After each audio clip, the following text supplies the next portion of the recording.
So childhood nightmares are pretty neat, right? You're just a dumb kid watching a movie that's enjoyable, and then boom, trauma. There's been a lot of different pieces of media that have scared children over the years, but there's one particular movie that I find to be one of the most disturbing and nightmare-inducing of all time. Baby Mozart Music Festival. Maybe you're a bit confused right now. Oh, that's just a short film for toddlers. How could that possibly contain any sort of disturbing imagery? But what you don't realize is that this movie contains a scene that can only be described as the embodiment of fear itself.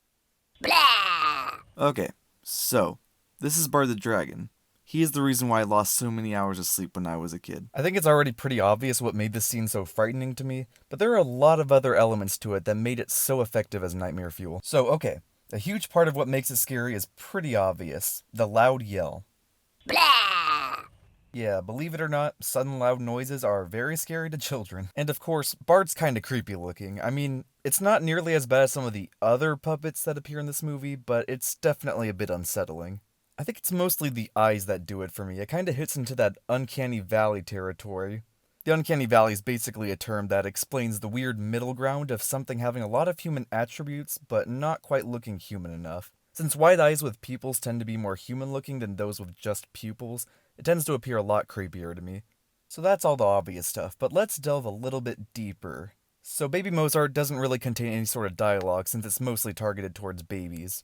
Instead, the movie contains a lot of classical music and a variety of sound effects. For example, right before Bart enters the scene from the left side of the void, you can hear him humming to himself.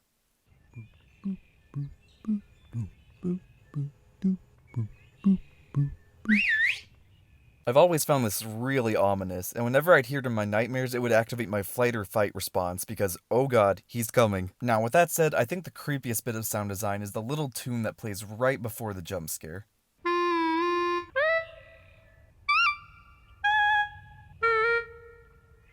It's scary for reasons similar to that of the humming, but about 10 times worse. It invokes that sense of dread that it was about to happen, and by that point there was nothing I could do to prevent it. Out of all the different elements to make up this scene, though, none of them would work as well without one single factor. The entire scene takes place on a completely black screen, and Bard just simply waltzes over from the left side. Now this may sound like a throwaway detail, but think about this.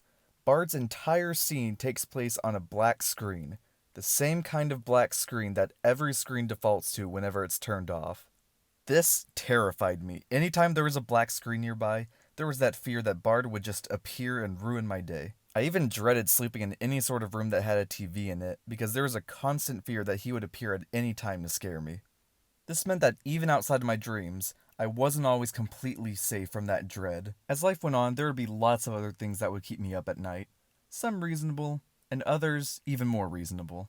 None of these things, however, would come anywhere close to the sheer terror that Bard instilled in me.